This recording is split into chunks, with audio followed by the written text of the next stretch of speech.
Sa paghahanap namin ng mga bagong tuklas na species ng palaka, ilang tumpok ng itlog ang tumawag sa aming pansin.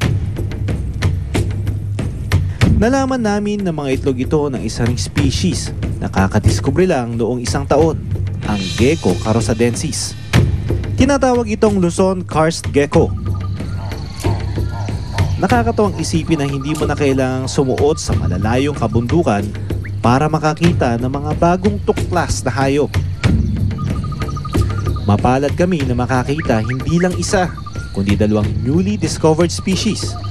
Sinasabi merong 100 kuweba ang meron dito sa biyak na bato. At sa halos 100 na yan, 20% pa lang ang nadidiskubre at na-explore.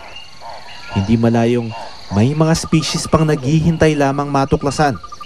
Pero bago pa mang mapag-aralan ang kabuuan ng biyak na bato, sa likod lang ng mga kuwebang ito, may mga nagkakwari ng marmol. 1970s nang magsimula ang small-scale quarrying sa lugar hanggang lumaki na ito ng lumaki. Itong isang malaking bloke ng bato na dito sa tabi ko ay isang uri ng marble. Ang tawag dito T-rose.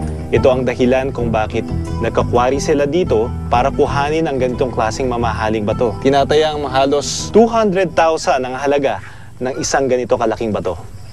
Takot po namin ay yung pagkawala ng tubig sa patuloy na pagsira nila sa pagkukwari nila sa bundok Mount Mabio at mawalan na ng tubig yung aming mga sakahan. Hindi po sila dumaan sa tamang proseso para ma-issuean sila ng permit. So dapat po may mga consultation sa mga barangay na nakapaikot sa lugar, magkaroon ng public consultation, magkaroon ng ECC, Environmental Compliance Certificate at saka yung EPEP, yung Enhancement Program.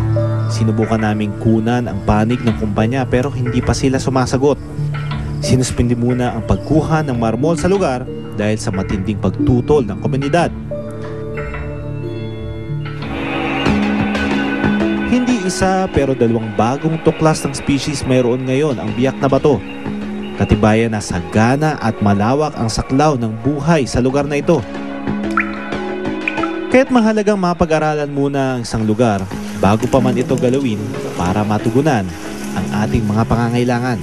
Dahil mahirap na hindi natin alam kung anong mas mahalagang bagay ang maaaring maisakripisyo. Nangyari na noon na mayroong species ng mga hayop na nalipol na o na-extinct na bago pa malaman na minsang nabuhay ito. Ito ang pygmy water buffalo na natuklasan lamang dahil sa pagmimina sa Cebu. Ngayon sa museo na lang ito makikita.